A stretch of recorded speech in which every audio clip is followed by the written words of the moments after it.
Hey, amazing teachers! If I had $1 for every time a kid asked me, can I go to the bathroom? Right as I explained something critical, like the difference between ser and estar, I'd be retired on a beach somewhere. Here's the fix. Establish a no questions asked water bathroom pass. It sounds radical, but it's really just giving students autonomy. You set the system. They use it without disrupting your flow, and suddenly you're not running to the toilet court of appeals 5 times per class. Here's what it looks like. Create a simple pass, maybe a laminated card or a wooden block labeled bathroom. Put it in a spot where students can grab it silently. The rule is one person out at a time, no questions asked. If they need to go, they grab the pass, they head out, no drama, no interruptions, and no 20-minute stand up comedy routines in the front of the whole class about emergencies.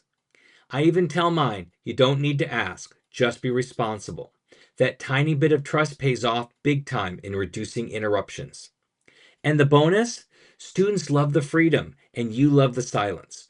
Your instruction time goes up, your blood pressure goes down, and no one's dignity is destroyed by having to plead for hydration. Try it tomorrow. It's literally a two-step system. Want more easy hacks like this that put the focus back on teaching? Grab the CI Survival Kit now with Ask a Story slides in French, German, and Spanish. It's your monthly lifeline for sanity in a CI classroom. Get it at mm.us/kit.